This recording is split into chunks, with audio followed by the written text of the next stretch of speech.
birthday, kids. What time is it?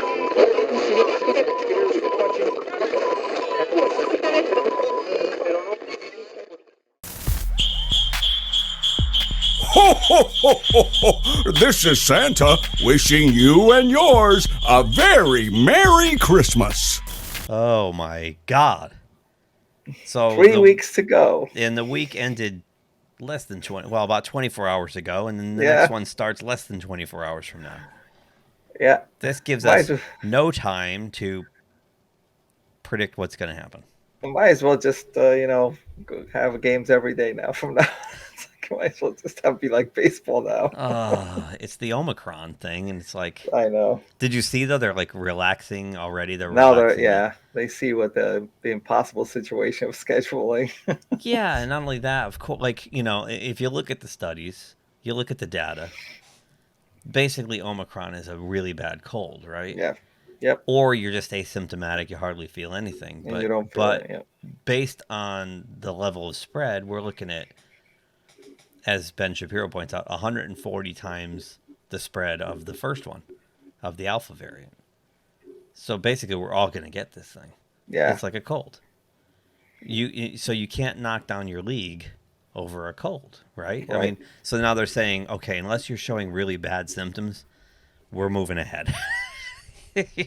Which should have been from the beginning, but and aren't they knocking down, like, even if you have the symptoms, it's not 10 days anymore, it's 5? They're cutting that in half, because they know, this is not hospitalization level stuff here, and we're dealing with world-class athletes who blew through the Alpha and Delta variants like nothing. Right. So why would this slow them down? I mean, they're going to have a runny nose and they're going to sit home for 2 weeks. Come on, So. Yep. I think we're going to see that with the other leagues too. That panicked and then are going to go, oh. Oh, so it's a cold like I get every year. Okay, let's go. That's basically what it's come down to, right? I mean, some people will get hit harder because they have health problems, but that's the way it's always been. It's always been like that. It's always been like that. Why are we acting like this? I mean, the flu's still here, so. The flu's still here. Pneumonia's still here. The common cold is still here. So, yeah, it's interesting. And I just want to say real quick, without getting into the, before we start riling people up out there, I just thought it was funny that 2 years into this, now Leanna Wen comes out and says, oh, yeah, all those masks you're wearing, they don't do anything. There's no point. Yeah, I saw that. Yeah, we knew that. We knew that. You just wouldn't admit it, and now you admit it. Yeah, I mean, I remember right from the beginning, I was like, well, okay, wear a mask, but you're not telling me the specs of what you're Where's just the saying data? Just throw, you got people with, putting their sweater above it, that's okay. You're buying all sorts of different materials. Remember when people were cutting up T-shirts with scissors and wearing them So I would never took it seriously, because it's like you got to come up with a standard that this is the one that stops it, and then I know you should wear it to protect you. But they didn't come up with anything, just anything. It was random, and then they never ever presented a shred of data to back up. They just keep going. Masks are effective. That helped. And I'm like, based on what exactly? Yeah. So, I forgot to pop Santa in. Santa's in. He's not, by the way, audience, he's not farting on Edson's head. That is it's like he's springing into action. It's cloud of action. So, geez. He's not farting, and nor is it cloud of COVID. So, so before we get into this week's picks, let's catch up on our records. Right. So, this week, I went 13-3. You went 12-4. This is probably our best week. We should probably quit right now. Let's just stop. Yeah, we should. Let's call it a season. Right. This was it. And the very few that we most of them were no one would have picked them right. No one would have picked Buccaneers to be shut out or Arizona to lose to the worst to Detroit, right? So it was almost a perfect record. I almost went 15-1. Yeah, yeah. Well, that brings the overall totals. You're still ahead, 135-89 to my 131-93. I've got 3 weeks to go with 4 games to catch you.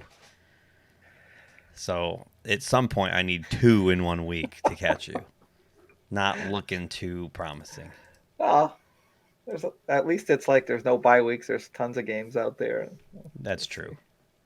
So since we're in the kind of Christmas spirit with this whole thing, I thought it'd be kind of cool before we go into our picks to talk about the Walter Payton Man of the Year. And talk about the players, or at least read the names of the players who are nominated from each team. We'll do a conference a week so we don't bore people reading 32 names this week. We'll bore them with 16. So I guess you pick the AFC. Yep. And kudos to these guys for dedicating their time, money, resources to the community, the greater good of the community. And I was previously last couple of days or even last week I was kind of browsing through something and I all of a sudden I thought of something. Players a lot of times get criticized for you live in these mansions and you have all this money and you're not like the regular guy or whatever. It was like, but these guys, and I'm hoping more than just these guys do a lot with the community and help people who are not so fortunate to have as much, and it's great. It's awesome. Yeah, no, it really is. I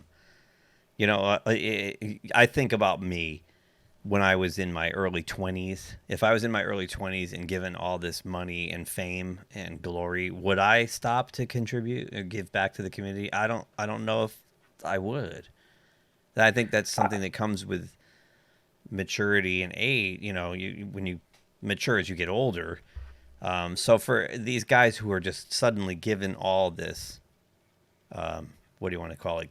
The gifts, or they come into these riches, if you will, to be able to have the wherewithal to go, you know what? And a lot of them probably are the kind of guys who didn't come from a lot.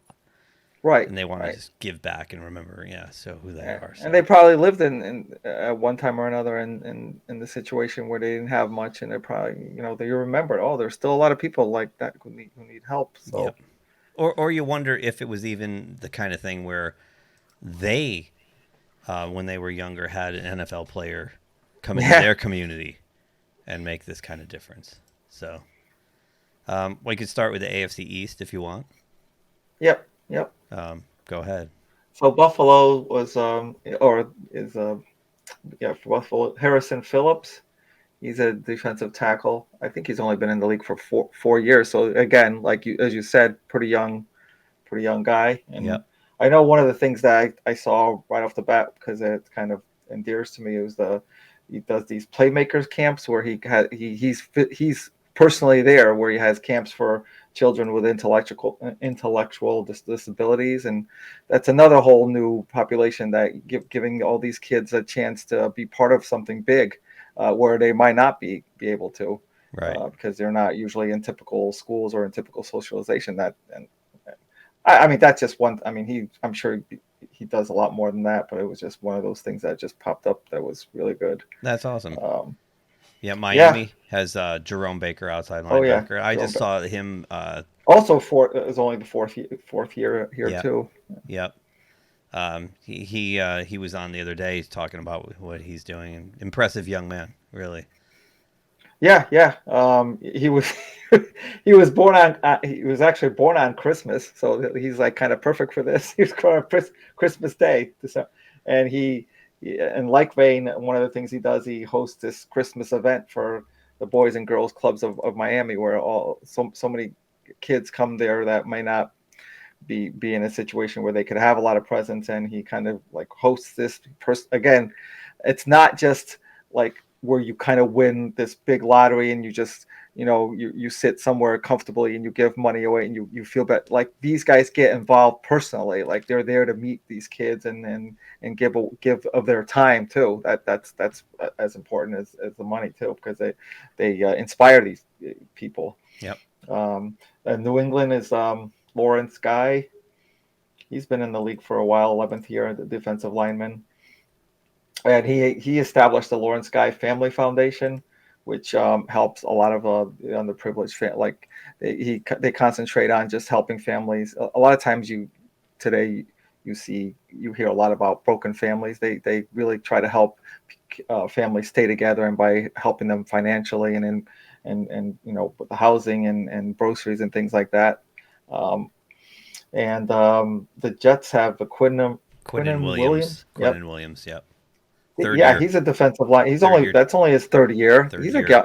Again, all these guys are like very young. Yeah. And like you said, all of a sudden, given this, these riches for doing a job that they really love, and it's so awesome that they, he created a foundation named after himself, and again donates so much to you hear the single parent families, that you have a lot of single parent families that, and I so much admire single fathers or single mothers, so they have to do so much. They have to earn for the house and the family and stuff, and then still have to raise their kids by themselves, and he's helping those single parent families.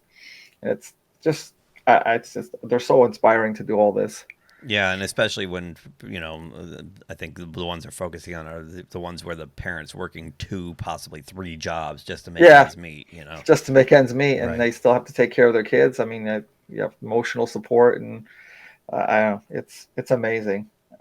AFC North, we go over to Baltimore. Bradley Bozeman, center, 4th year. Another, and again, another 4th year. You'd think the younger players wouldn't quite get it right away, right? Yeah, you'd think they'd have to kind of see the older player, like the examples of the old, and still get, but a lot of these guys are really young. Yeah, and Bozeman's our first offensive player in this list so far. Next up, Cincinnati, Sam Hubbard, defensive end from Cincinnati. He's another 4th year player. Wow. Okay. Yep. Let's see. Move this along a little bit quicker.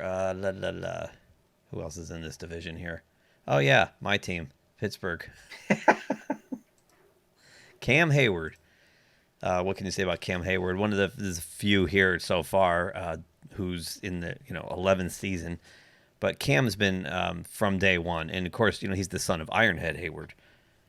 Craig Ironhead Hayward. So lost his dad at a young age, but clearly was had the values instilled in him. And Cam has been the face of the Steelers in the community for a long, long time. So well deserved for him, for sure. And the Steelers organization in general is well known to they are always give back to. They have the ownership, of course, sets the example of the coach, and right down to everybody on that. Yeah, it's funny you say that, because it's every year on their website, and they're like, you can see players go out and gaggles, and get in the community. And Najee Harris even set up his own foundation this year as a rookie. Right, the day after he was drafted, he did it. Wow. So so it's the kind of the values, and when the Steelers draft these guys, occasionally you get the knuckleheads like an Antonio Brown, but for the most part, the Steelers are looking for character people, Yeah. And Cleveland rounds out with cornerback Denzel Ward, another 4th year guy. So strong effort so far. All right, you take the South. Oh, the Titans, of course. I mean, everyone's heard of Derrick Henry. He's an offensive guy, and he's probably their best offensive guy. I kind of was a little surprised as to he's been in the year 6 years. Okay, that's he's still going strong as a running back, 6th year. And so currently obviously he's injured, but just waiting to come back. And I'm sure that this whole time that he's been resting, he's kind of hasn't really been resting. He's just been helping out in the community like he always does. And the Colts have Kenny Moore, the second, 5th year guy, defensive back. Houston is Justin Reed, another 4th year guy, another defensive back. You get a lot of defensive backs doing it. So, and rounding out is from the Jaguars, Miles Jack, linebacker, another defensive guy, 6th year. That's good to hear. I like Miles Jack. I like Miles Jack. Yeah. Yep. He's a really good player. He loves to host these back to school. That's his big thing. He loves doing the backs. Having a lot of kids that sometimes you have the kids who have everything, and you have a kid who doesn't have any gives them backpacks and new sneakers and computers and things like that. And he just loves to make sure everybody's like on the same, is able to have the same, just to get the same jump on on school. So nice. Justin Simmons for the Denver Broncos getting to the AFC West, free safety, and for sixth year. Another defense. Yeah, and again another defensive back. For the Chiefs, the Honey Badger himself. Oh wow! Player, and another safety defensive back. It's funny because remember when Honey Badger came in the league, he came with a bad reputation. Yes, I was just thinking that. Came with a reputation of being a bit of a knucklehead and a little selfish. So it's good to see. I don't know whether, again, Andy Reid, there's a world-class guy, world-class organization. The Chiefs have always been, they've been a family-run team, top down. You wonder if, he bounced around for a while, Honey Badger, and when he landed in Kansas City, he seemed to get grounded. Grounded in a hurry. So that's really awesome to see his name on this. It's good list. To see him. Yeah. The Vegas Raiders, one of my favorite players in the league, Darren Waller. Oh, wow. Tight end, fifth-year tight end. Good for Darren getting out there in the community and pitching in. And what's the last team here? Last but not least in that division. Who did I miss? The Chargers? Was it the Chargers? The Chargers, thank you. Corey Linsley, who is a center. Very few offensive players here. That makes you wonder. It's kind of funny how the defensive players are regarded as the mean guys. The defensive, they're headhunting, right? They're out there to deliver the pain. And these are the guys off the field that are, the gentle. Look at Troy Polamalu all those years, right? The most soft-spoken guy, but he'd tear your head off on the field. What did we have? Maybe 4 offensive players out of this list of 16? Yeah. I mean, also makes you wonder that I know this league loves, offensive statistics and maybe, kind of gives a lot of highlights to the offense a lot, and maybe that gets into their head. Gets into their heads a lot. Maybe it takes them, the offensive guys, a little bit longer to realize that this type of thing, and maybe the defensive guys, hey, we get maybe less highlights, but we know how to give back right away. Maybe, yeah. Yeah. I don't know. It's coming to my mind. We had 2 centers, Darren Waller, Derrick Henry. The guys in the trenches. That's pretty much, yeah. So, anyway, good on all these guys. Good luck to all of them. They probably all deserve something. Yeah, they do. But only one can win. And, of course, it's great, and it goes without saying that the award is named after Sweetness himself, Walter Payton, one of the classiest guys to ever play. And to me, one of the most tragic and horrific things, watching that poor man wait for a liver that never came. And if it showed anything, it shows that despite all your prestige, all your wealth, it doesn't shortcut you in line for something like that. That's right. And I always thought, he's Walter Payton. He'll get what he needs. And he didn't. And that was awful to watch. To this day, it's awful. And all I can think about is how he didn't get to score a touchdown in the one Super Bowl they made. That's just gut-wrenching. So anyway, Walter Payton, Man of the Year, good luck to all the nominees. Next week, we'll do the NFC. But now it's time to get on to our picks. And just because while we were doing this and I'm looking at the Santa farting on your head, I flipped him around so he's looking the other way. So there. He's like, flipped him around. I couldn't take it. I fixed it. And yes, I'm wearing the Lions jersey again for obvious reasons. Well, hey, it's like they're on a streak. Restore the roar.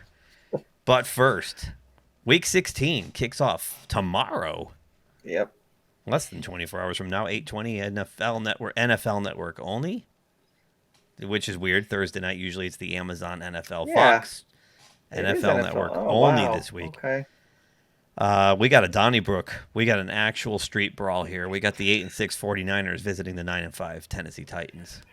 And now it feels like half the games that starting this week or even last week are playoff games now. Because they're all trying to jostle for that playoff spot. When we look at this playoff picture at the end of the show, I mean, my God,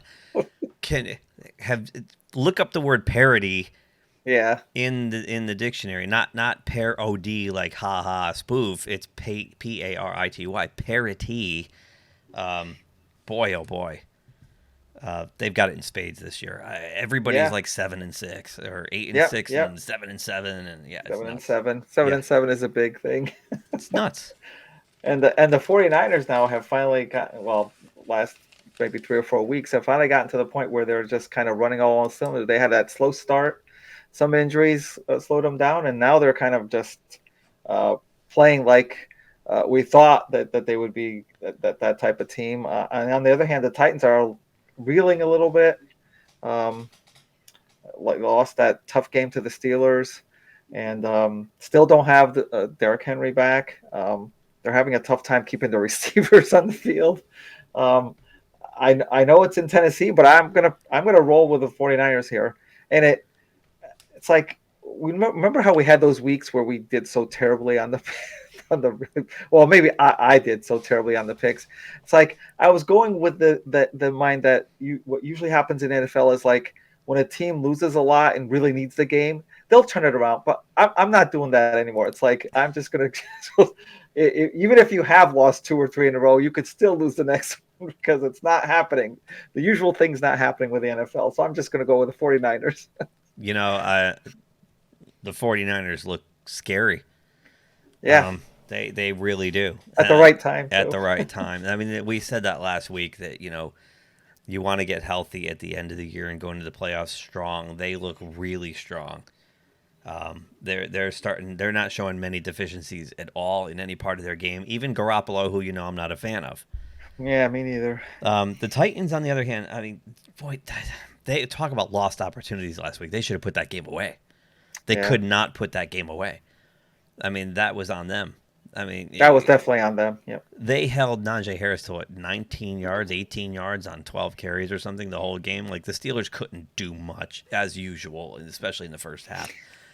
But boy, the Tennessee just kept giving stuff, and the turnovers.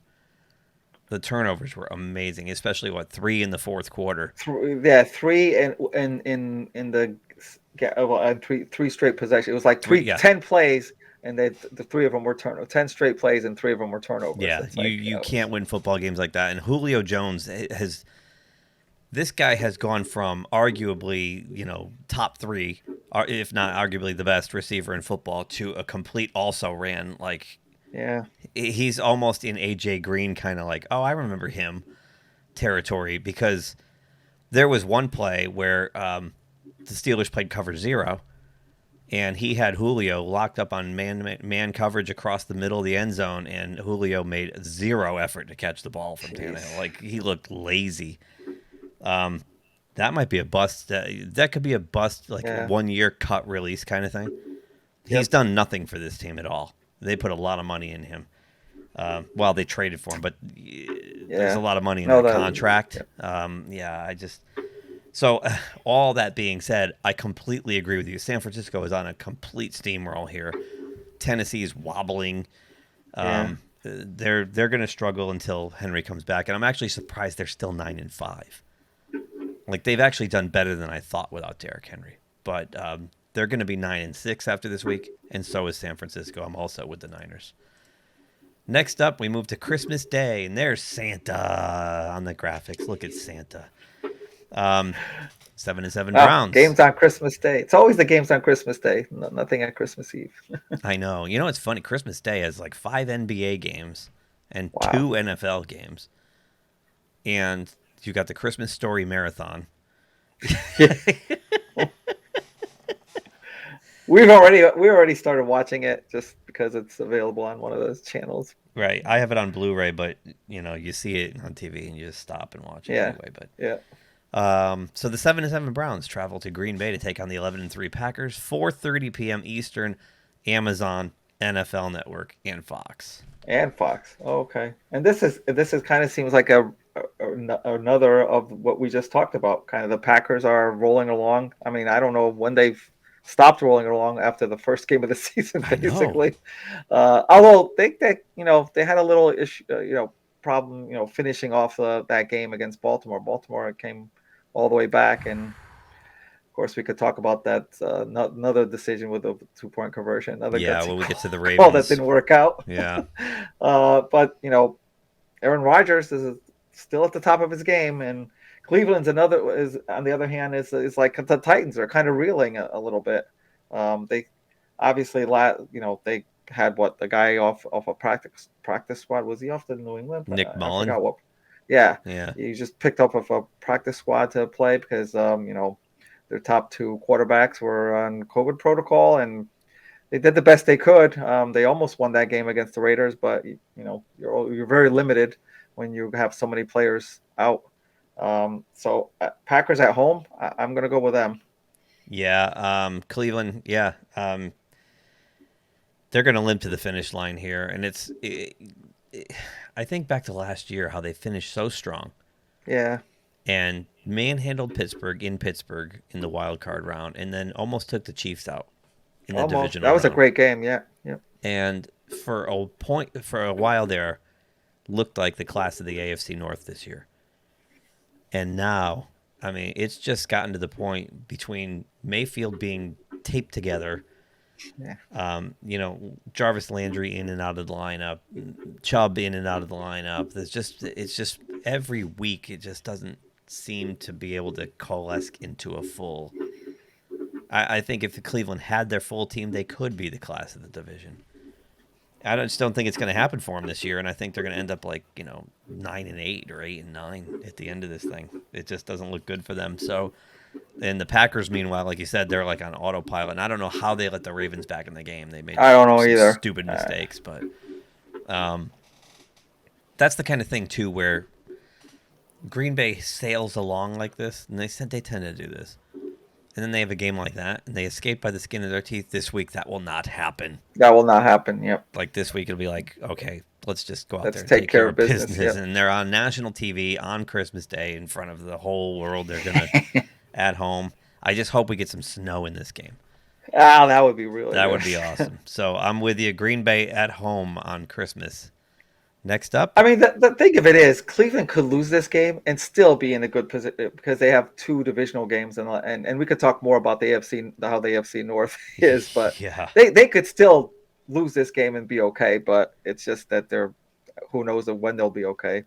Yeah, I just unlike where we had the 49ers are getting healthy going into the playoffs, the Browns. Browns are going the other way. Yeah. And it's not even that they're getting injured; it's they're not getting their guys back. And then you have stupid things happening like the COVID and losing the coach, even the coach. It's just Stefanski missed a game because of COVID. So it's just they're a mess right now. And you're right. After this, they've got 2 games left, and it's Baltimore and Pittsburgh, if I'm not mistaken. So no, not Baltimore and Pittsburgh, Cincinnati and Pittsburgh. Oh, Cincinnati and So yeah, I mean they will still have their fate in their own hands, if you will. But look, there's no wild card teams coming out of the North. You're going to have to win the division. You're going to have to win it. So they're going to have to outright win the division. Yeah. If they lose to Green Bay this week, they put themselves really deep into a hole. Yeah. Indianapolis versus Arizona. Also Christmas Day. Hi, Santa. NFL Network only. Colts at 8-6. Yeah, Cardinals stepped on a rake. Yeah, and this was the team that was the exception for the whole year, where it's we had all these teams that were they're going, the Cowboys started out strong and now they're getting a lot of weakness in their offense. To Chiefs and everybody's kind of you see the weaknesses and the losing streak. And Arizona had never gotten that point, and now 2 in a row, and not only 2 in a row, but against a team that's kind of restore the roar. not a good team statistically or record wise. We always said that the Lions kind of competed in a lot of their games, but geez, in this game it was they kind of just, it wasn't even close. I can't explain this game, Arizona losing to the Lions.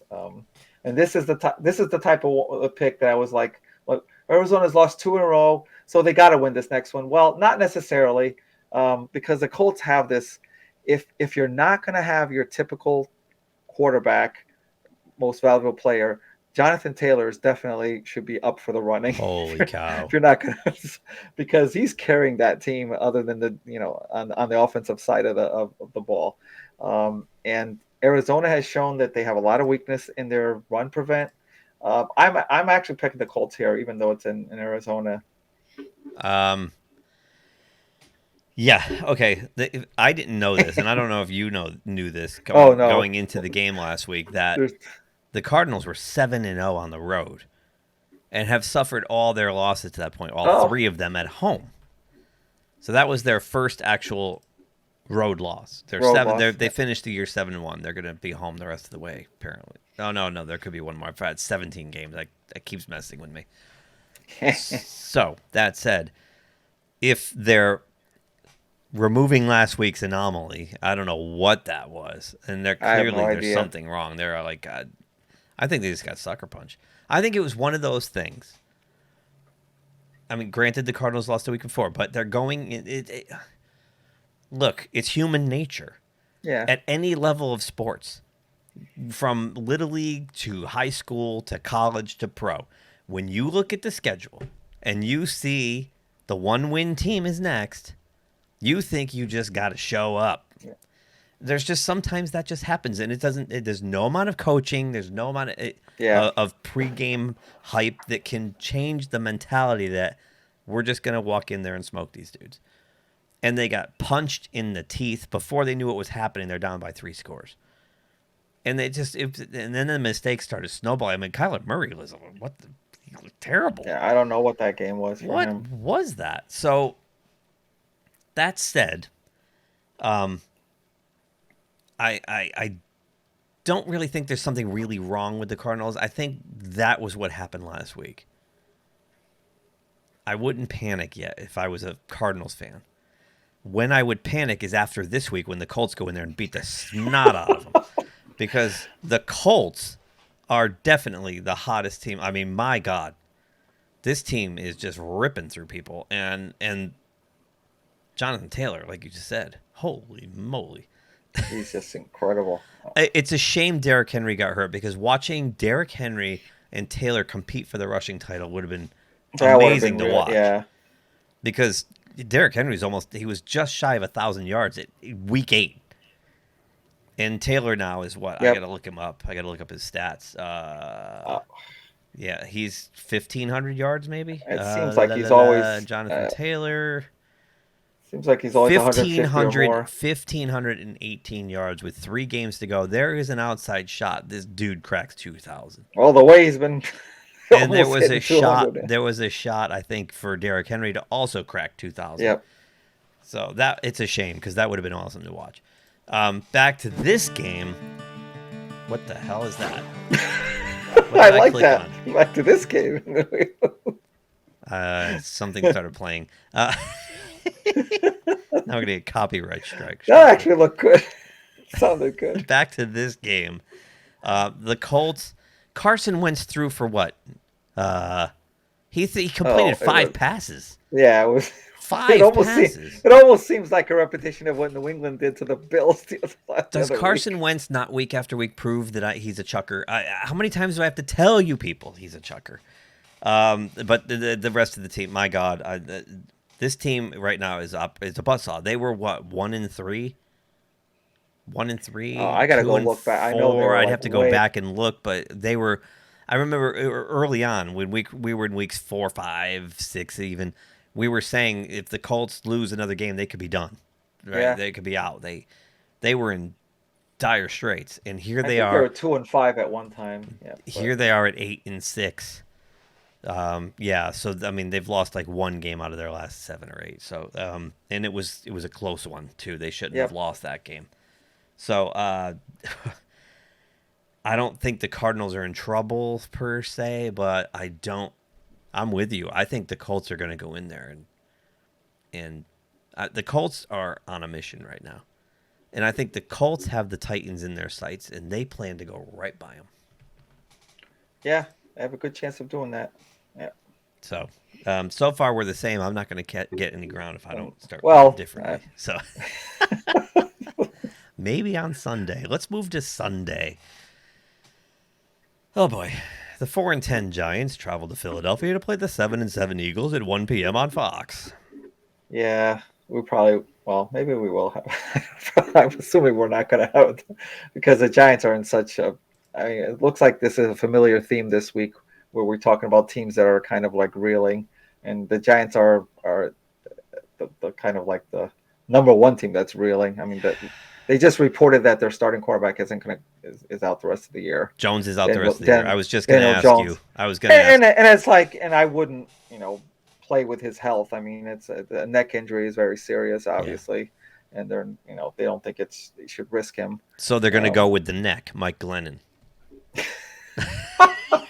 there you go.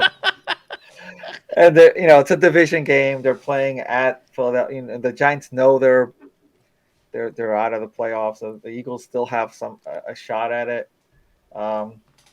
The only thing I worry about the Eagles is obviously they played yesterday, so this will be a kind of a really short week for them. Really short week.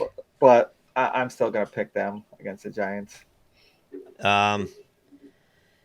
Yeah, boy, here's what makes me sad. And I'm surprised that, well, I mean, I'm not surprised. I mean, you're right. They don't want to put Jones's health in question, but I don't think Daniel Jones is going to be the quarterback next year for this team. Oh, I hope he is. I think they're going to draft Kenny Pickett. Oh, boy. Which makes me sad because I want the Steelers to get Kenny Pickett. But I think... you're going in another direction about the sadness. Yeah. Yeah, I think the Giants... I want Daniel Jones to have another chance. But I'd like to see him get another chance, and that means Kenny Pickett would stay on the draft board. But... but I don't know. I mean, even with Jones, I mean, this whole team...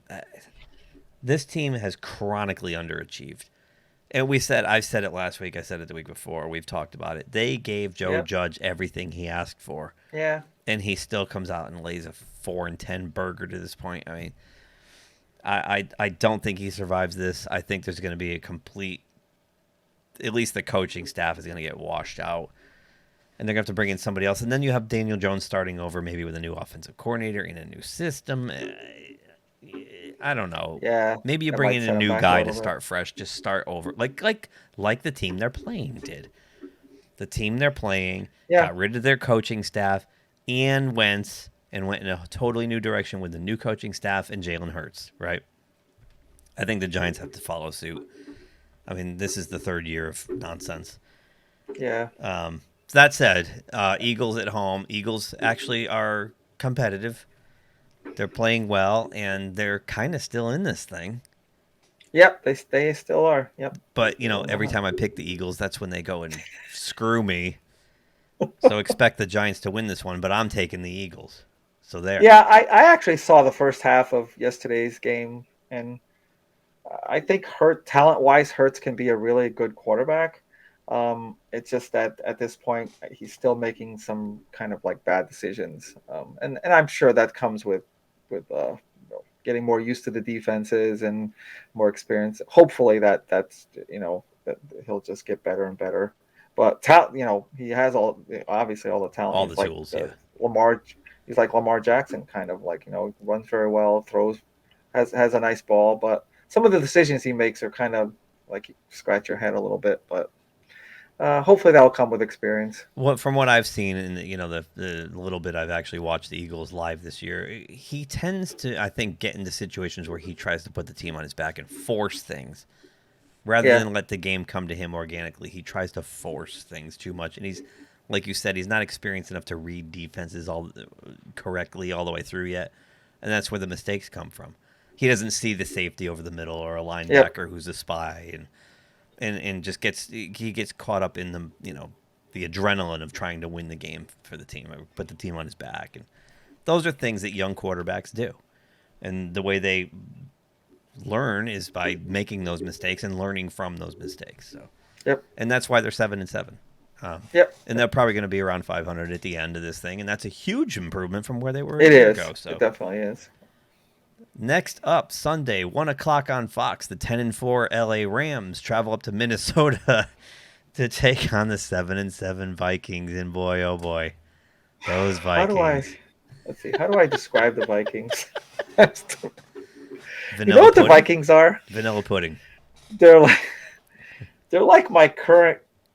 I've talked to you about my current laptop, which isn't a laptop anymore, because every time I disconnect power, it just shuts down and reboots. That's what Minnesota is. Every week they're rebooting, and you don't know what team shows up when you reboot. It could be a team that loses to the Bears, and I know they didn't lose to the Bears this time, but I mean it could be something, or loses to the Lions, something like that, or it could be a team that beats the Packers. It's like you don't know. It's like, so this game, I don't know what's going to happen. They could, they could beat by, they could get like beat by like 3 scores, or they could, you know, easily take on the Rams. I don't know. The Rams, on the other hand, are starting to get a little bit more consistent after they're kind of stumbling. So I'm going to go with them. The Rams. Yeah. I'm with you on this one. I look at this one, and on the surface, you'd be like, okay, Rams. But then when you start to think about it, you're like, wait a minute. The Vikings have everything they need. I know, but and Kirk Cousins. I'm sorry. And Kirk Cousins. Kirk Cousins fans, I'm sorry. I don't care about pedestrian stats. This guy cannot win the big ones. He just can't. He's incapable. Oh boy, it's got that banana peel game written all over it, doesn't it? It really does. Yes, it does. The Rams are going to step on a banana peel here, right?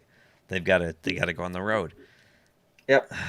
See, if Minnesota was still playing in the old Metropolitan Stadium, I was just take thinking the Vikings all the way. I was just thinking that. But this indoor crap, just stop with the indoor stadiums. Matt Stafford and Cooper Kupp have they've rekindled their romance. Wow, yeah. They're back in love. They're setting records together. They're whooping it up. So I think when push comes to shove, the Rams just have too many weapons. I'm also going Rams. But I would not be surprised if they step on a banana peel and lose in Minnesota.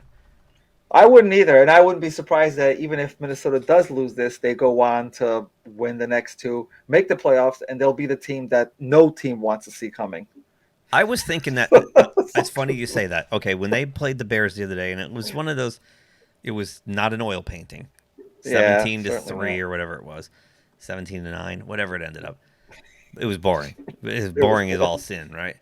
But I was thinking the exact same thing. I was thinking, what's going to happen here is that Minnesota is going to squeak in with that 7th seed and then pick somebody huge off. They will. They probably will. Like, it's what you can just smell. You can see it coming. Yeah. Meanwhile, now the Rams have caught Arizona, right? And again, I'd have to go back through this. Didn't the Rams sweep Arizona? Yes, they did. Okay, so did they or did they split? I don't remember. Was that the one? I think I don't remember. I gotta see. I gotta go back in time, but either way, okay. This is the kind of thing too where not that I could say, oh, the Rams now are back on top, or now that they caught Arizona, you can almost see the Rams go, all right, we caught them. Oops, we lost, and now slip down another peg. So, but according to our picks. According to our picks, Arizona's going to lose this week again anyway. So, so Rams will be okay. Problem solved, even if they lose, right?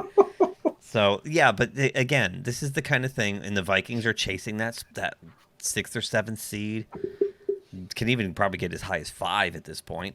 Yeah, and the Rams. I mean, it always seems like when the Rams, or it has seemed this year, when the Rams have, I don't want to say plateaued, but they've gotten to a point where they look like are comfortably in control, is where they fall down the flight of stairs. Right.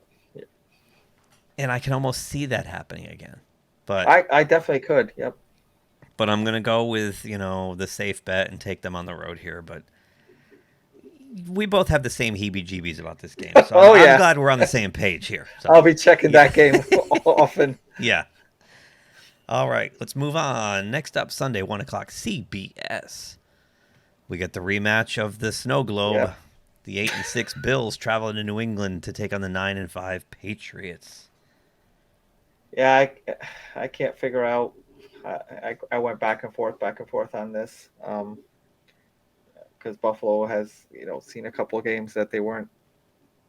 They lost a couple straight, and even in the last week against Carolina, they didn't look that great.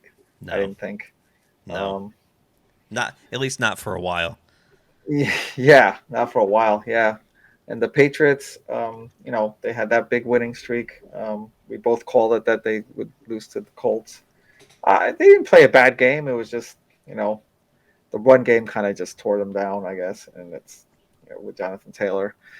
And I know the Patriots are at home, but originally before they went on this stretch where Buffalo was going to play them twice in 3 weeks, I said they were going to split, and I'm going to stick with that. So I'm going to stick with picking Buffalo here. I also thought it's not inexplicable. It's not really a good logic though. Nothing scientific about your pick at all. No. You have no data to reinforce this. Nope. Is it data or data? I think they're very even.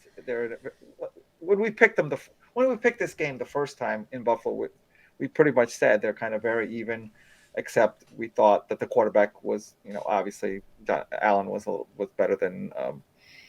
I can't think of his name, Mac Jones. But obviously Mac Jones just starting. Right, he's a rookie. Yeah. I agree. I thought they were gonna. I said the same thing. They're gonna split, but I thought they're gonna split their home game. Right. I thought so too. Yep, I did. And then the Patriots go up to Buffalo, where it's like 65-mile-an-hour winds and snow and sleet and all this crap, and don't throw the ball at all and win the game, and that's just bizarre. I've never seen anything like that. Here we are, 3 weeks later, and I still, whenever I see people like at my gym that are Patriots fans, I'm like, can you believe he won a game throwing 3 passes? I've never seen anything like that. So even in the old time football, I don't remember that. Right. And that's the kind of thing when I think about that, and I think about Buffalo going up to New England, I'm inclined to agree with you that turnabout is fair play, familiarity breeds contempt, all the cliches you want to throw at this, right? But then there's the old man in the hood. And the old man in the hood. The old man in the hood. What's he going to come up with this time? Rarely loses at home. I just think that he's going to find a way to pull this thing out somehow. It's rare that he loses 2 games in a row. It's rare that his defense looks that bad. And here's my thinking with the Patriots defense. They got gouged on the ground last week, which was shocking. It was absolutely, and it still kept, the game was close. Yeah. Because Carson Wentz is a chucker. But on the flip side, their secondary is savage in New England. And Buffalo has 0 running game. I mean, Devin Singletary scored last week, and it was like, whoa, close all the shops in the mall. The Bills have a rushing touchdown from someone other than Josh Allen. Since when? They have a real problem. They better draft, in their offseason, they better number 1 with a bullet, like franchise running back. Yeah. Because they have 0 running game, and Josh Allen's going to start to get teed off on going forward. And I think that's part of their 8-6 problem here to begin with. They're just too one-dimensional. Buffalo needs the game more than the Patriots do, but Belichick, come on. I mean, you know him. He's like, we got 3 games left. It's December, and I want the division. I'm going to go Patriots on this one. Okay. I don't know. I mean, again, this is just like the previous game we just picked. It could easily go the other way. Yeah. I'm just... Okay, I'll admit it. I have some kind of crush on Bill Belichick, all right? I'm fascinated with the Patriots this year. You know this of me. You know I don't like this team. I've spent decades hating on the Patriots. I am mesmerized watching this. I want to watch all their games. I want to sit in front of the TV and watch the Patriots every week. I am, for whatever reason, absolutely mesmerized with what's going on up there. As a football fan, how could you not be? I agree. It's incredible watching what he's doing. All right. Let me get back to earth here and put the little hearts back in. Oh, Bill Belichick. Next up, 1 o'clock Fox. The 10-4 Tampa Bay Buccaneers, now with both Le'Veon Bell and Antonio Brown, travel to Carolina to take on the 5-9 Panthers. So the Tampa Bay Bucks have taken 2 Steeler castoffs to Carolina with them. Yeah, and they lost Godwin for the year. And Adams is probably gone for the year. It's a hamstring. Hamstrings take forever. Yeah, that was kind of quite of a shocker. Losing 9-0 in the way they. I guess it wasn't such a shocker that they lost to the Saints, but just 9 to be shut out. It was like here's another one like the Cardinals being the 7-0 going into last week on the road. Yeah. I didn't realize the Saints are now 4-0 against the Buccaneers with Brady in the regular season. And somehow they're able to figure out how to keep beating them, even though it's like what they. Like, the talent disparage on both. I mean, come on, sides of the ball. I mean, they have a good defense. They do have a good secondary, and they have Alvin Kamara. But their quarterback situation, and I couldn't understand that game at all. That what happened, but no, I mean, the Bucs are playing Carolina. Carolina's kind of like in a free fall. I mean, they're trying to compete, but the quarterback situation is kind of. Is dubious at best, and the best player still on offense is still out, and their defense is up and down. I'll definitely go with the Bucs here, especially after they lost. Yeah, I mean, let's face it. Tampa Bay is not gonna. I think the odds of them getting the Super Bowl went way down. I'm not a big gambling person. I haven't checked the odds, but I'm sure after losing those 2 wide receivers, again, like you said, Godwin's gone for the rest of the year. And Adams, hamstring problem. Hamstrings, man, they don't. Yep. He might be available for the wild card week if they have to play that week, which it looks like they're going to. But that's touch and go. So now, this is really funny because Bruce Arians was like 1 strike with Antonio Brown and he's out of here. Well, until you need him. Until you need him. Now he's back in there. And I mean, they still got Brady. They still got Gronk. Yeah. Ronnie Jones. I mean, they lost Leonard Fournette too. That's another one, by the way. Oh, that's right. I forgot they lost Leonard Fournette's gone too. So, which is a big part of their offense. It is a huge part of their offense. But tell me that Ronald Jones and Leonard Fournette weren't like put in some cloning machine somewhere. They're like the same guy. They're built the same. Yeah, they play the same. It's this like. Okay, Fournette's gone. Just put Ronald Jones. Now, if they lose Jones, they're in big trouble, which is why they signed Le'Veon Bell.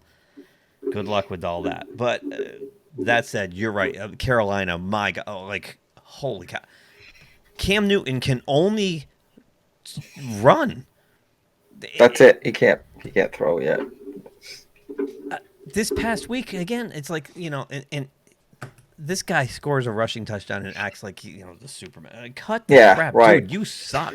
You blow so bad that we have to run a high school offense around you. He's a quarterback. Jeez, he's supposed to be a quarterback. And here's what makes me sad: if the Giants don't draft Kenny Pickett, the Panthers will. Yeah. They're not going back into next season with Sam Darnold and Cam Newton. In fact, they're. The backup to Cam, what's his name? The backup's probably the best one. They should play him. Yeah, they should put I keep forgetting that kid's name. I keep forgetting his name, but he's actually played better than the other 2. I don't know. I don't know what they're thinking with Cam Newton. He's just done. So, yeah, that was a long way to say Tampa Bay's going to win the game. Next up, Sunday, 1 o'clock, CBS. Now this is the Super Bowl coming. The 2-12 Jacksonville Jaguars travel to the Meadowlands to take on the 3-11 New York Jets. Yeah, and I actually saw some life out of the Jets last week. Did very well against the Dolphins early on, at least, before they kind of faded away and just kind of fell back onto their old. Let me just ask. Were the flop sweats setting in the first half, third quarter? At what point were you like, oh, my God, Miami's going to blow this? I actually, to be honest with you, I know I picked the Dolphins. In the back of my mind, I thought this is like a game that they could probably lose. Like, Oh could be yeah. one of those kind of like whatever, they could easily lose this game. It's that division game, like where a first place team can lose to a last. I mean, I could easily see that after a long winning streak. I was actually pleasantly surprised how they came back and was happy about that. Um, came back and win that game, but I could have seen them lose it. So I wasn't like going in thinking, "Oh, you have it easy," and then I got nervous. No, it was more like the other way around. Oh, like "Oh, wow, you won. That's good." And now they achieved 500. I'm like, "Hey, great. That's your season." Yeah, right. But I did see a lot of things to like about the Jets. At least early on, they did a lot of good things. Um, and I'm going to pick them here because I haven't seen much out of Jaguars. I mean, the Jaguars, I know you have this tendency to get a boost out of when you get rid of like a bad situation coach. Yeah. You kind of tend to, get a boost out of that and shot in the arm and win. But I'll still go with the Jets at home here. Yeah. I Jacksonville did not look the least bit competent last week. I don't know. It's Robinson's a good back. I hope he lands somewhere else. This interim coach, what's his name? Darrell Bevel. Yeah. I don't know. I agree with you with the Jets. They look spirited. Zach Wilson didn't look great, but he looked better. Yeah, he had a couple of good plays. He made a couple of plays. He didn't turn the ball over, so that's always a positive. He was throwing picks like they were candy, and throwing out Halloween candy in the first half of the year. He's like, "Oh, you have a football, and you get a football, and you get a football, and you get." And their defense plays spirited. That pick six there against Tua late in the game was like, ooh. That was the one time in the game where I'm like, oh man. And I want to talk about that when we get Miami on here, but yeah, I have an observation on Tua. Okay. But yeah, I think the Jets, and I said even when they had like one win, I said the Jets will end up with 5. In fact, at the time, I said the Jets will get 5 wins and have more than Pittsburgh. I will be wrong that they'll have more than Pittsburgh. But I said 5 for the Jets, and this is number 4. Jets at home this week. Yeah, it could very well be 5. Yeah. But let's talk serious football now. Let's talk about the 2-11-1 Detroit Lions going to Atlanta to play the 6-8 Falcons at 1:00 on Fox. Restore the roar. Yeah, let's talk about that. I still can't figure out what the heck happened last week. So, I'm trying to think what happened. I know Atlanta lost, but I didn't think they played a bad. Who did they play last week? Oh, Atlanta. They played. They got creamed. They played. Oh, I thought they played an okay game, but still lost. Oh, maybe they did get. Oh my God! Here it is. 49ers. They got smoked. Oh, okay. All right. Yeah, they've seen better days too. It's like I don't even know what to make of them. That being said, at home here after the Lions' big win, I think that Atlanta will get enough points to win this game. I don't know. I don't even know what to make about why with Matt Ryan still out. Like one game they go and they don't do anything and they get shut out. The next game they kind of pull out this win that they shouldn't have won. I don't know. Both these teams are kind of weird, but I'll go with Atlanta at home. I know they still have that rookie tight end that sometimes shows up. Kyle Pitts, yeah. Yep. Atlanta. I'll start with Atlanta. I was in the Atlanta airport last week. And this little family, I was eating my Chinese food, and the little family comes over and asks if they could take one of the chairs. And I'm like, of course. And the 2 kids are wearing Kyle Pitts jerseys. Oh, okay. And the dad's wearing his Matt Ryan jersey. They're all falconed out. And I said, oh, I love your shirts. And we got to talking a little bit because I always love to, talk and get their Falcons fans in Atlanta. Let me hear it. Yeah, why not? Very optimistic. They think the team's on the right trajectory, but Wow. the dad did agree that it's maybe time to start looking for Matt Ryan's replacement. He thinks, the team's very young around him, but Matt Ryan is now, 12, 13 years in the league? It's maybe... So I agreed. But they were happy Atlanta fans, even though the team's 6-8, at the time 6-7. So I also, now I look at Detroit. I see the same thing. These are both teams that they're doing their slow rebuild, right? They're rebuilding their teams, Yeah. and I think Detroit's better than 2-11-1. Yeah, We agree. both know that. Yeah. I mean, how many times at the beginning of the year they were losing last minute field goals, and Dan Campbell was crying at one point, Yep. like he couldn't, like, why are we keeping? What was that one game they got totally jobbed? It was the Ravens game, right? It was Baltimore, yep. They got totally jobbed. Yep. They had that game won, and they get the stupid pass interference call, and then and that like what 60 or I don't know 50-something yard field yard goal kick with, like, or 66-yard kick. Yeah. Yeah, I mean, come on. Yep, that was definitely one of them. Yeah, so I just think Detroit's a little further behind because they've had terrible front office, terrible management. So I got to give Dan Campbell credit. Again, earlier this year I was banging on him for being like the kid who graduates from the college and then takes a job at the college and acts like a student. He's got he's not doing a bad job at all. They play good football. And they still play for him. I mean, they don't give up. They don't give up. That said, 2 wins might be the quota for the rest of the year. I'm not looking at the rest of their schedule yet. I don't know who they have after Atlanta. But I agree with you with the Falcons. The Falcons, again, they're this 1 week they're hot, the next week they're not. And so this week would be the hot week. I got to go Falcons at home as well. But they're going to be in a fight. They're going to be in a fight. Yeah. Especially, again, a dome team like Detroit playing in a dome on the fast surface, that might keep it competitive. Yep. All right. Next up, 1 o'clock, CBS. Another team I don't know what to think of. The 8-6 Chargers are traveling down to Houston to take on the 3-11 Houston Texans.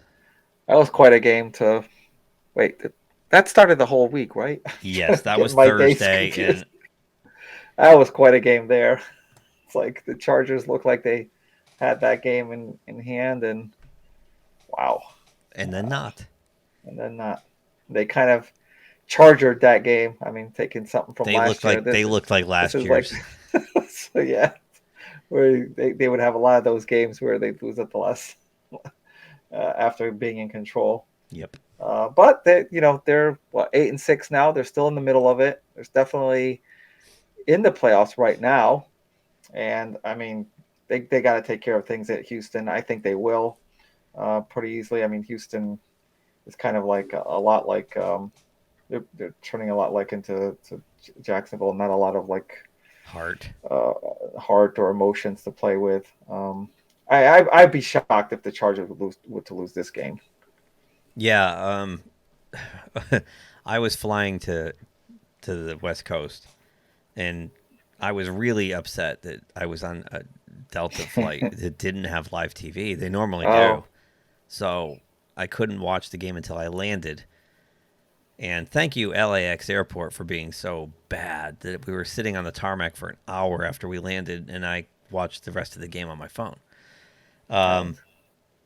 How do you let Travis Kelce do that to you? Not once, but twice in about a 10-minute span. Yeah. So the Chargers, they get that incredible interception off Patrick Mahomes on the 2-yard line, cash it in, get the ball back again, or Kansas City answered, then they go right down and score again. Yep. And it looks like, okay, all they've got to do is hold on for 2 minutes and whatever. And Kelce, bad enough he was open enough to make that catch, but then it looked like he tap danced through that defense. Like, the tackling. That tackling was awful. Abominable. It's like, yeah. And then they get into overtime. Kansas City gets the ball first, and the same damn thing The same happens. thing. I'm sitting there watching the replay. And I'm like, why is he just running? Like Running through with people. no resistance. No Like, resistance. what is going on here? The lack of effort, the lack of almost open like, field. oh, I'm not going to bother. It's like, what? The lack of open field tackling from everybody in that secondary. It was insane. I mean, the first one where he must have ran through. I mean, I got to count, but it was 5-6 guys. And then in overtime, he catches that ball and just like splits the defense and just walks into the end zone like unchallenged. That was shocking, beyond shocking to me. They had that game won. Yeah. It was the lack of. It looked like lack of heart from that defense. I mean, it just looked like they didn't want to tackle the dude. 10 catches, 191 yards. Tight end, that's unforgivable. And this is what bothered me about the Chargers this year. Every time they look like they're a playoff caliber team, they go and do stuff like that. They do stuff like this, and it tells you, no, you're not ready. Yeah, it's like, no, they're not. They're going to get their 9th win here because they're going down to Houston to play, like you said, a deflated Houston team that's void of talent in critical spots. But I will say this, that Davis Mills looks like they might have a quarterback there. They might have one. Who knows what's going to happen with Deshaun Watson? I mean, I know. We're going to go through all that same nonsense we did this offseason again this coming offseason with him. I don't know. I think at minimum the dude's going to be suspended a year on top of all this. Right. So unless he's found completely innocent, but 22 counts. So anyway, that said, Deshaun Watson taking him out of the equation, Davis Mills looks like he might have some future there. So, but not against the Chargers. Their quarterback's better. No. So next up, now this is one of the games that could decide what's going on here in this. This is one I had a lot of problems with. AFC North matchup. Baltimore at 8-6 travels to Cincinnati 8-6, 1:00 CBS Sunday. Yeah. And this is the quagmire of the AFC North, where the last place team is what half a game from first, or a game. Cleveland like 7-7 and in last place. Yeah, they're one game behind. But they're only one game out. It's like they're one game out. Pittsburgh's a half game out at half 7-6 game. It's like, wow, this whole division is like crazy. It's a mess. Nobody wants it. Yeah, Baltimore has certainly seen better days, and again, for the second time in 3 weeks, or he do the 2-point conversion, trying to get out of there because he knows that his team is badly injured and is not going to hold back against the Aaron Rodgers. Their secondary is just devastated, and I'm actually was so shocked that it was this close of it. They got back into this game to the point where they were going to win. Well, I can't say they were going to win that game, because the thing that confuses me about this decision, the Pittsburgh decision to go against Pittsburgh for the 2-point conversion, that was a win. There was only like 2 or 3 seconds. In this game, there was about like 48 seconds left or so. Even if you do make the 2-point conversion, how do you know that Aaron Rodgers isn't going to come and get you a field goal and win that game? Right. So I was a little bit confused about this one, why you wouldn't just go for the tie there and also in just looking at the two games, the Pittsburgh game, all the momentum was on the Steelers' side. Right. The Steelers came back. The Ravens were on their heels. Steelers scored 20 points in the fourth quarter or whatnot, 21 points. Yep. I get where he was just like, we're hemorrhaging here. This is our shot. Let's get out of here. Let's get out of here. And he also, at the time, had over a 2-game cushion on the other teams in the division. Right. Here we are, like you said, fast forward a couple weeks later. This time, he had all the momentum. Yep. The Ravens had all the momentum. Now here he finds himself 8-6, tied for first place, if you will. If let's just say, for the sake of argument, he goes to overtime and wins both of those games, he's at 10-4. Yep. Let's say he splits, he's at 9-5. Yep. He gave them both away. He gave 2 games away. Gave them away. Yep. So I again, this time I couldn't understand what that was about, but I know it's all about that they're very,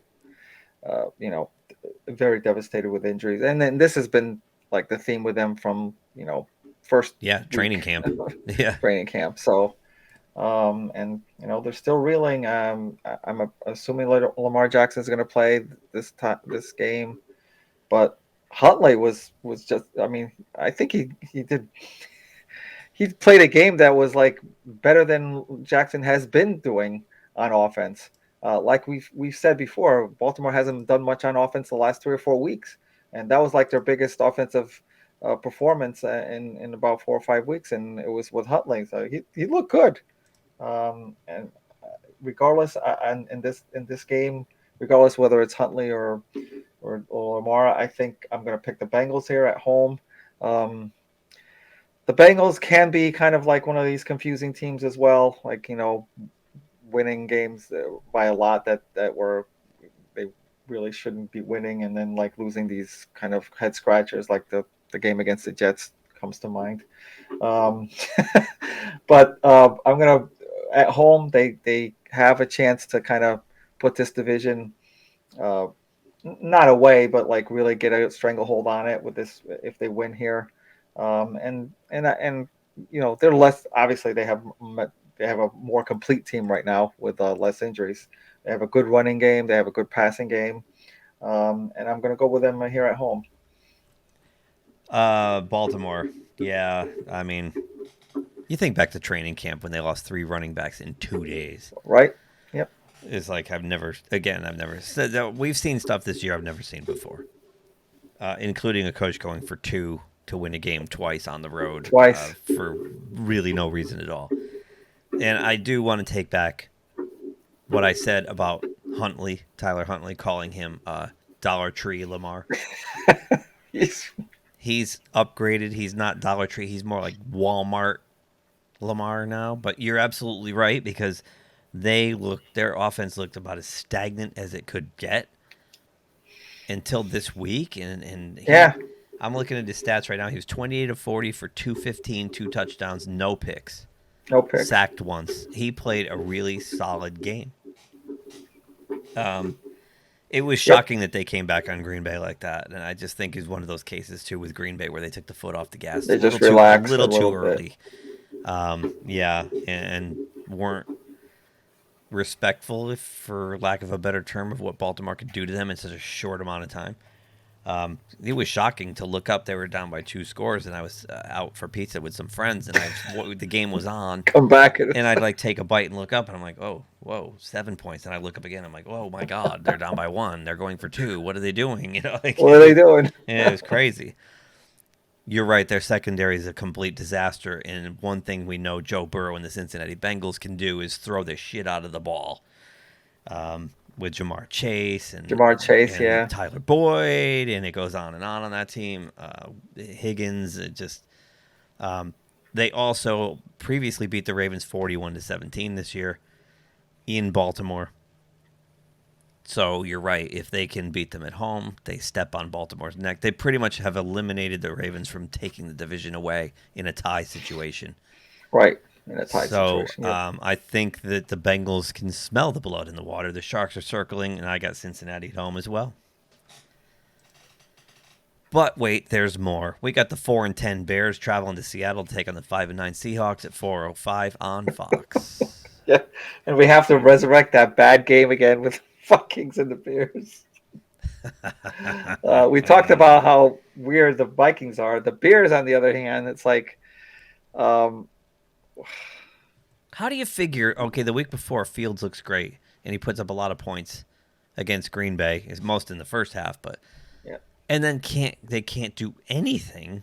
I have the answer for you. This game, I forgot the guy's name already, but was it Bill Glazier, who usually calls the plays, couldn't be there for the play calling went back to Nagy. The play calling went back to Nagy by necessity, because the person who they remember this happened. This happened like 3 weeks ago where Nagy took over calling plays again that time too, and they went nowhere. And that's your answer right there. I thought this was going to be Nagy's last game. It's like after he had a personal foul called on. I'm like, what the heck was going on? It's like now he decides to get all fiery about. It's like you're out of it. Every Bears fan I know hates Matt Nagy. He's not a good coach. Might be a good. I don't even know if he's a good coordinator. He can't call an offense. Good God. Yeah. I'm not sure. And Seattle at home, I'm going to pick them because of the Bears' issues, but Seattle didn't show that much either against the Rams. Russell Wilson still seems not quite right. There was a point where he had, was it Lockett? Tyler Lockett, yeah. He had Lockett like wide open, deep for like if he hits him, and he's known for the deep ball, supposedly. It would have cut that game to like 20-7, or maybe I might have tied it at that point at 17, and it was still in the game, but any kind of like missed. That's just one play, but I don't know. There's still something not right with them. But Seattle at home against the Bears, I think they have enough to beat the Bears. I'm kind of torn on this game because I see it as like even Steven. Yeah. I don't know. I mean, because the Bears could show up this week and put 23 on the board. They could with Fields. I like Justin Fields. I like him too. Yeah. And when I watched him play in Pittsburgh, he wasn't. This is the kind of thing Seattle and the 12th man. At this point, is the 12th man still even a thing? Are Not they really. a thing? I don't know. I don't think they have the home field advantage like they used to. Maybe they do. But we know in Heinz Field, that's a tough place to play. A lot of visiting quarterbacks say, usually when you go into somebody else's stadium, there's still smatterings of your fans somewhere. They're like, you go into Pittsburgh, it's just a sea of those damn towels. Yep. And they beat the Steelers that week. They beat the Steelers. They got jobbed. I just got a feeling Justin Fields has got one of those kind of games in him. One of those late season games, it looks like a meaningless game, and that's the kind of game where he can go in there and just have fun and play loosey-goosey and pull one out. I'm taking the Bears because I don't like anything I see out of Seattle. I know they won a game recently, and that's why they have 5 wins now. And I picked against them the week they won, but there's like nothing. I don't see anything with the Seahawks that inspire me to. I just don't. They're not very inspiring. They're not good. They're not good. So but the one thing you better hope that the play caller's back there. I'm guessing the offensive coordinator. I guess. I'm predicating my pick on the fact that he should be back. Like, why would you be missing a coordinator 2 weeks in a row? Was it COVID protocol? Is that why he was not there? Yeah, it was. He's got to be back. That's what I read. Yep. Okay, well, folks, if you're watching and I get this horribly wrong because that guy's not there, if it's Matt Nagy, then it's because of that. My pick's null and void. Then yeah. I agree with you. I'm usually not somebody who's very excited about watching the Bears, but in the coming year, I'd like to see him playing in the coming years just to see what's going on. Yeah, it's funny you say you're not excited about watching the Bears. I like watching the Bears because I think their team is really good, and Justin Fields is intriguing to me. And I like him with and Justin I like Fields, him, but I think the rest of their team, like I like watching their defense. I like watching Allen Robinson. I like watching Montgomery, the running. I think they have a playoff ready team. They're horribly coached, and they have a rookie quarterback who's kicking the tires on this thing. So and they've had to have Andy Dalton in there, who's lost like 4 games for them. So there it is right there. There's the fact that they went into the season thinking Andy Dalton was right. I mean, this guy. I mean, and I'm going to go out on a limb and say that if Mitch Trubisky gets a second shot somewhere, he will not be the same Mitch Trubisky we saw with Matt Nagy in Chicago. Yeah. I'm just going to go out on a limb and say that. So, I think the Bears have more upside than Seattle at this point. Seattle's just like Seattle to me. It's like those you drive down the street and you see one of those trees that's like rotting, like it's still alive and it's like half of it has leaves on it and the other half is like rotting with this green mold and pus all over it. That's the Seahawks. They're like a rotting tree. Where Chicago, it's like they planted a little sprig and it's growing, and you can see where this can go. Yeah, I can see that. Although their defense is going to age out soon, so they better hurry the hell up and get a better coach. Because that defense is not going to. I mean, they've had a good defense now for 4 or 5 years, and gotten no help from that offense at all. Yeah. None, zero. It's amazing to me. And Fox, just enjoy. That's your one late game this week. Enjoy your ratings. So next up. They're lucky they have Chicago as one of the markets. Yeah. Next up, 425 CBS. The 7-6-1. Wow. Pittsburgh Steelers traveled to Kansas City to take on the now suddenly COVID-riddled Chiefs. Yeah, that's why this is going to be like one of those tough. Because here we are on a Wednesday night. Yep. We don't know who's going to show up. There's a chance Travis Kelce and Tyreek Hill are cleared. There's a chance that Tyreek Hill and Travis Kelce missed this, which would play right into Mike Tomlin's wheelhouse. This is how they started. They won like 11 games last year. They got to play teams missing their best players all the time.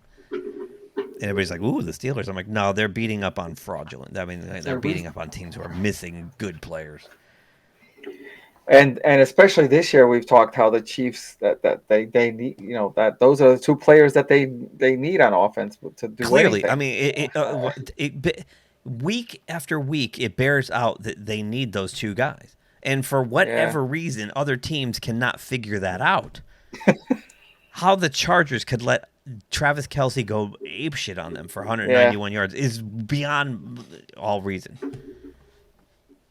Did they figure if we slide coverage to Travis Kelce, then Tyreek Hill is going to get open? I don't know what's going on with them. Yeah.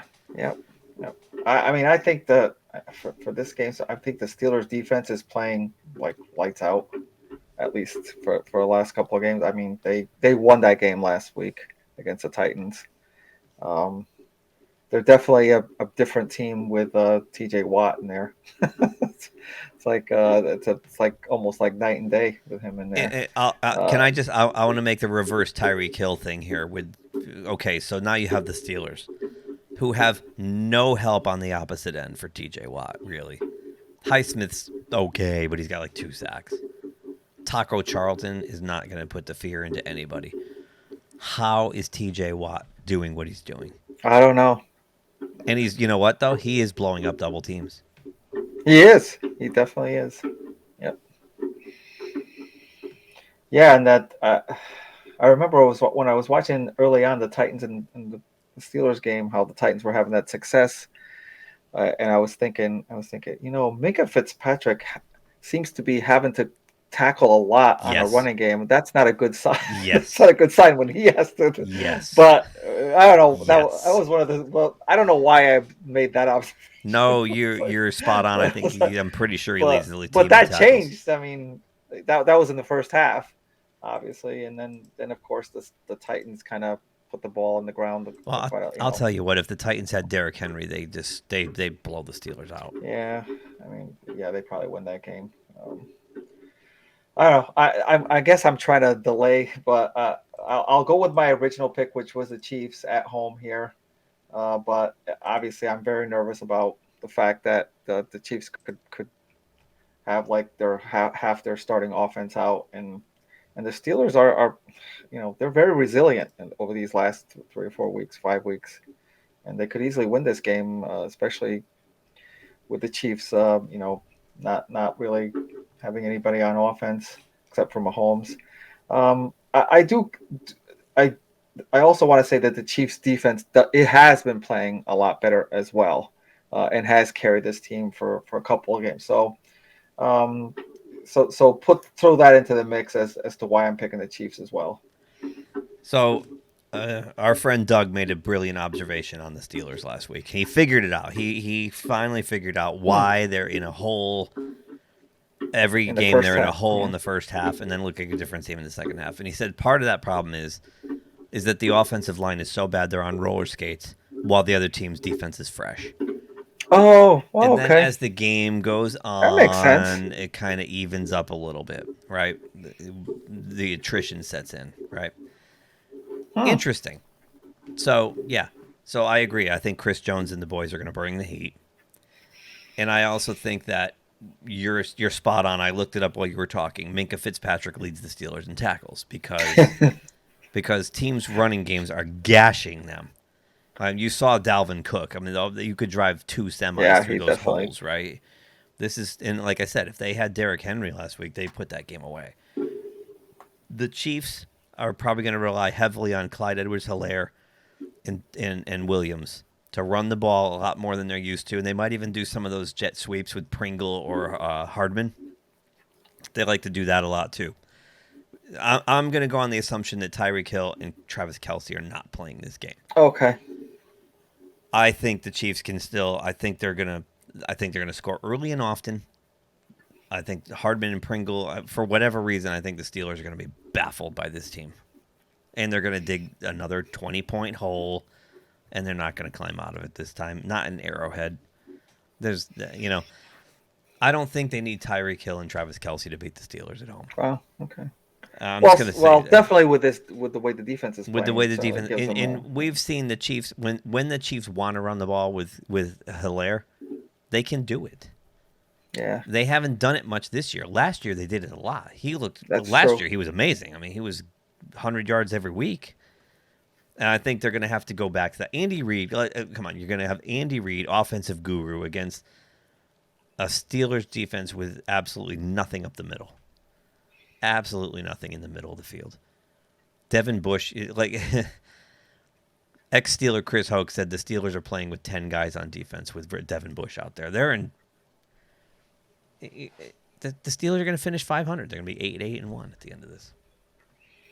Next up, 425. CBS. The 7-7 Broncos travel to Vegas to take on the 7-7 Raiders. Yeah, these two teams. This whole league is 7-7. A couple of another inexplicable teams that just kind of like Denver is like, I think you nailed it right last week or a couple weeks ago. It's like they win one game and they lose another game. They win one and they lose again. Isn't it? I think it's time. Yeah, they won last week. Yeah, it's time for them to lose. No, they lost to Cincinnati 15-10. Oh right, no, so they might win this game, even though I might have to change my pick based on that. Because the Raiders beat Cleveland, but it was like a really same kind of game. Kind of a slogfest. What was it 16-14? Yeah. Yeah, and it's like, how could they just barely get by in the last minute field goal? It's like you're playing a team that's like so undermanned. What is going on with you? Road people? Game. It's like, yeah, I guess. I mean, Cleveland still has that running game, and that takes a lot of them. So again, these two teams I think are playing very much the same. And even though it's the week that Denver's supposed to win, I'm going to pick the Raiders because they're home. Yeah, Teddy Bridgewater getting taken off the field on a stretcher last week was horrifying. That was kind of scary. Horrifying to watch. And Teddy is officially ruled out this week. And that's right. You got locked this week. Yep. He might be ruled out again next week too. Locke didn't play horrible. Yeah, he came in and got them their only touchdown. Teddy was struggling. I don't know. It's a coin flip kind of game because they're both very Jekyll and Hyde. They're both very up and down. I mean, it's kind of weird. The Raiders started this year so good. Oh. Yeah. So to me, the coin flip games come down to the home team and the quarterback usually. And Carr is much better than Drew Lock. Definitely is. I mean, they both have phenomenal weapons on the receiving core. Both teams do. And I think Denver actually has a better running game. And I know the Raiders are missing Carl Nassib still, but I think, right? I'll go with Vegas at home. This might be one of those ugly games too. But I think I think this is an ugly game. It might be ugly in the opposite direction, though. I don't think it's going to be 17-14, 15-10. I think this could be like 32-30 kind of. Oh, okay. That might be interesting then. I don't see defenses doing much. I think it's a defense optional game. Oh, okay. So we'll see. But I don't know. So anyway, we get to Sunday night where, much like the Bills and Patriots, we have this weird scheduling thing where the Cowboys and the football team just played each other 2 weeks ago. They're playing each other again, this time in Dallas. 6-8 Washington travels down to Big D to take on the 10-4 Dallas Cowboys on the Sunday night 8:20 NBC game. Yeah, I wish I had checked. It wasn't going to change my pick anyways, but I wish I had checked to see if Heineke was going to come play back, because Washington was in a similar situation against the Eagles where their quarterback was some guy they took off someone's practice squad, much like Cleveland, and despite them getting out to a lead in that game because of some turnovers by the Eagles, you kind of knew that was going to turn, that tide was going to turn. Well, at least I thought it was. So I'm not sure who they're going to have this week, but they're playing on a short week, and that Dallas defense just kind of until like late in that second half, they kind of just stopped Washington cold, even with their starters in there. Yeah, they did. So Dallas at home, I'm going to go with them, even though I'm still very worried about this. I'm hoping that for Dallas's sake, if they think they're going to make any kind of headway into the playoffs, that their offense kind of takes a step forward at one of these weeks. It's Prescott. He hasn't looked right since the injury. I know. I don't know if is his calf still bothering him. Is that the problem? Is he having trouble moving, or is he protecting or is it a mental issue? A mental issue. I don't know what's going on there. I agree. And if Garrett Gilbert has to start again for Washington, this could get ugly early. Yeah. We saw what's his name there? He got his 10th pick last week. Diggs got his 10th pick last week. That Dallas defense looks really good. I mean, they got everybody in there, and you're right. The only thing holding them back right now is Prescott and a dinged up Elliott. Yeah, and actually Pollard's dinged up too. I know. Other than that, my God, this to me, this has all the earmarks of a complete blowout, and it's in Dallas, national TV. Dallas can basically, I think they'll clinch the division with a win. Oh, they'll yeah, definitely. If they win, they'll wrap it up. Yep. Yeah. So. Yep. Sure. I expect that to happen. I think it's going to be ugly. Washington's going down. And you know that if they want to do this, they want to get it as early as possible to get all their injured players then they can rested and everything. Right. Although they're going to still want to go. I mean, they're still chasing Green Bay and the Rams and the Cardinals. Yeah. If you get that first round bye, you give Prescott an extra week. You give Elliott an extra week. It's just going to be way too hard to catch the Packers, but they're only one game out of there. So there's 3 to go. Yeah. You never know. The way this league is this year. That's true. Yeah. And last but not least, your 500 Miami Dolphins at 7-7. Finally back to 500. Down to the Bayou to take on the 7-7 Saints. ESPN Monday night 8:15. And yes, Saints at home. And yes, they just beat the Buccaneers. But I'm still fighting with the Dolphins again until they break that losing streak. I guess it's amazing that they have an outside shot of a playoff spot, for crying out loud. After being 1-7, what kind of this is definitely the crazy year for a team to go from 1-7 to a chance at a playoffs. I don't think they're going to make it. There's way too many teams jostling for that position. But just to be relevant. I'm with you, and I say it week after week that they could have rolled over and died. They stuck by that coaching staff and Brian Flores, and look where they are. And I'm happy for them. But the Saints at home, and they're like now really into the playoffs too. Like yes, they're like just right there. The Saints at home are tough. They're really well coached as well, and much like the Patriots, I just think you can only win so. I mean, to win 6 games in a row in this league is very, very difficult, and they barely squeaked one out against the Jets. And this is what I wanted to talk about with Tua, and what I noticed, and it was especially on that one out, a couple of his out passes, but the one they got picked for the pick 6. He doesn't look like he's putting enough on those throws to the sideline. They're kind of hanging out there. And then conversely, you see him when he's throwing in the middle of the field. It's a frozen rope, right? He's got to get more on those out passes. I haven't watched a lot of the Dolphins. No, I totally agree. But it looked like he kind of lobbed them out there, and they were hanging up there. Other than that, he's looking so much better than he did earlier in the year. And I got to give him credit. He throws the pick 6. The game's tied again. He comes right back down the field and puts it in and sticks one in there. So good on him. He developed a killer instinct at some point in this year, and I keep tracking it back to that Ravens game where he had to come in relief and save the game. I think that made all the difference. So, but I think the Saints end the streak. I'm sorry to say. I want the Dolphins to win.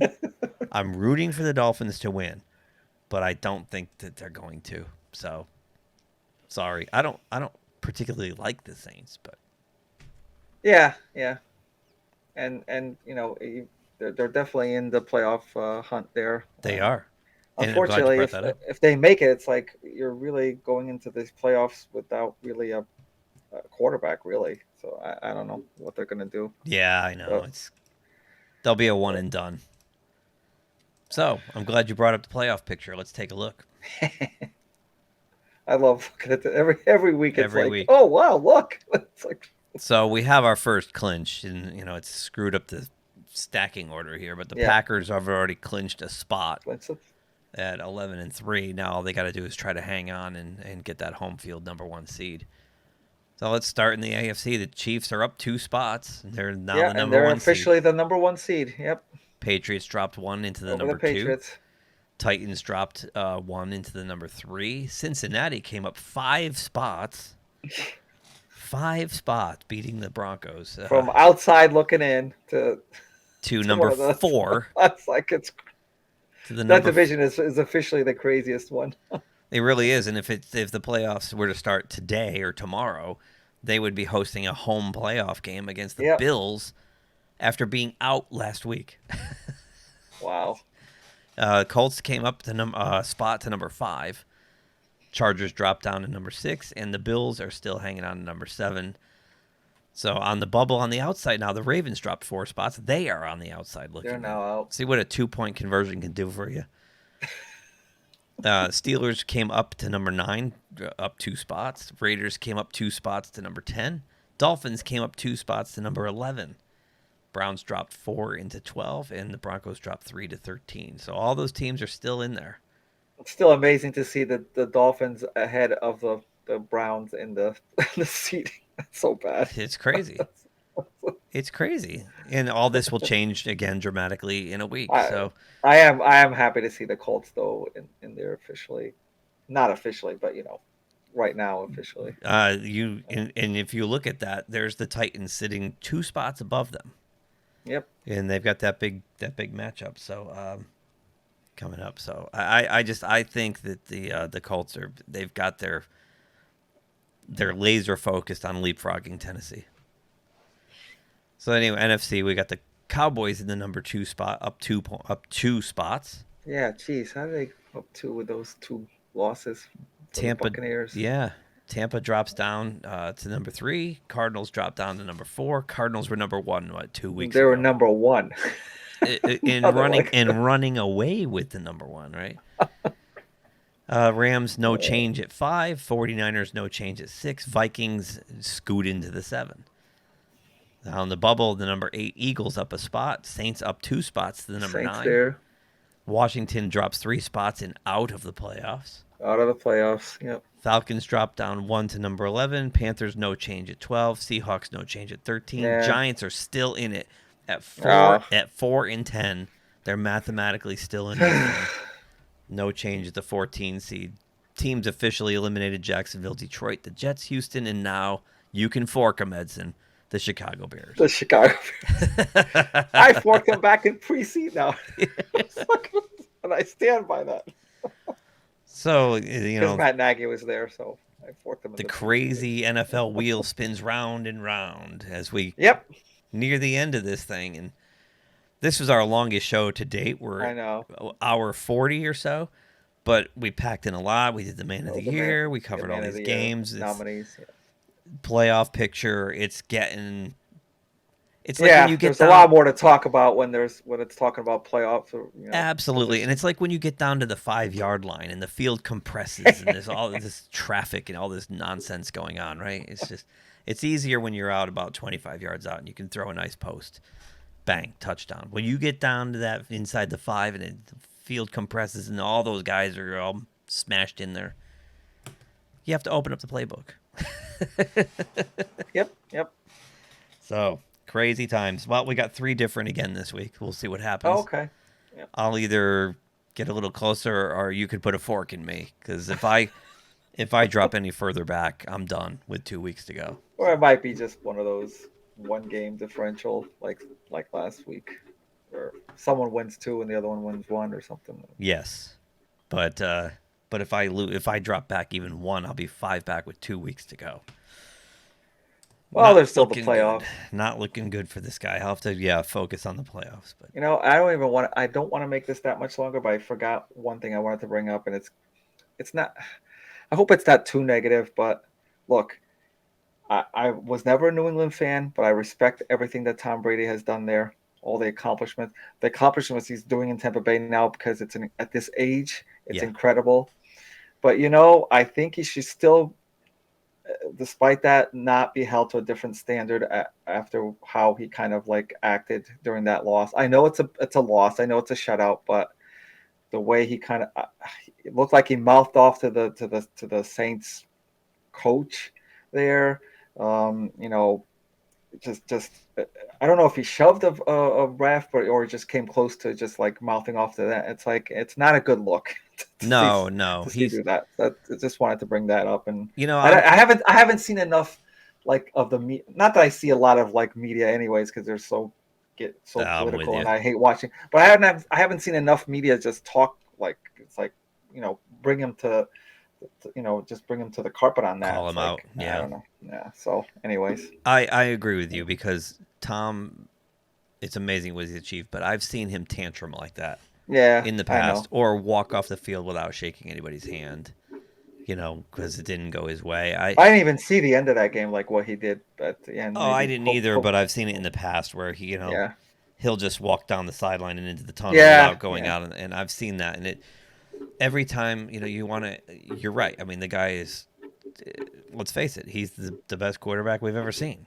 And to see this longevity, we'll probably never see this again. Yeah, we'll never see this again. It's and I used to hate him and resent him and all this stuff. But you have to step back and just say, I'm watching something that I'll talk about to future generations are going to be like, wow, this Tom Brady guy, that was insane what he did. And we get to watch it. We've got to watch. We're actually we've got to experience it in real time, as frustrating as that has been at times. Yeah. But I am with you, and I think he was really upset at the Godwin thing, because he came out this week and said that he wants the NFL to change the rules to stop. Okay. He doesn't want safeties going low on receivers anymore. Well, that's fair. And let's face it. I mean, with this trying to protect the head and all that, you're giving these guys now a window of what? It's like a baseball strike zone where you can hit these guys now. Yeah. It's really tough. And what was it? Which game was the Steelers game the week before? Minka Fitzpatrick made a clean hit. It was the Minnesota game. It was a clean. I remember that one. It was a clean hit. And they flagged him because it looked like it was high, but he hit him right here. It was all shoulder to shoulder, both. Yeah, a lot of teams they see a lot of times what they see is it's such a good play that they see the impact that it made. Not necessarily that it was a bad or dirty play, but the result of it is like the player might like really like kind of like get nailed to the ground because he's such a hard hitter and it sounds violent. And it was but it was clean. So, but they just throw it because they see, oh my gosh, what just happened? It's got to be bad or whatever. You hear the sound, the crack. And I remember that. And it was shoulder to shoulder, but that's going to cause the receiver's head to go back, right? So it looks like he got hit in the head. I mean, you can't. These refs are watching it in real time. My God, I mean, they're. I know. No, I know. But what can you do? But and again, it's because we grew up watching football where guys would get picked up and smashed on their head, and no flag, right? I mean, like they clotheslined and all kinds of dirty crap. So to us, when we see a hit like that, I think we're more offended at the Minkah Fitzpatrick kind of thing, that kind of hit, getting flagged, than maybe some of the younger people who are just getting into football now, because we lived through times where it was like, oh, come on. I saw Terry Bradshaw get picked up and smashed. Look what Joe Namath went through. Ben Davidson destroyed Joe Namath's body, just mangled him.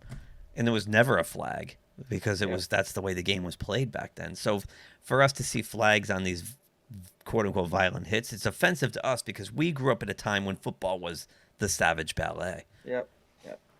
So I think it's generational and it's a matter of perspective, and I get why they're doing it. I mean, these guys that can't think, 10 years after they retire because of these hits to the head.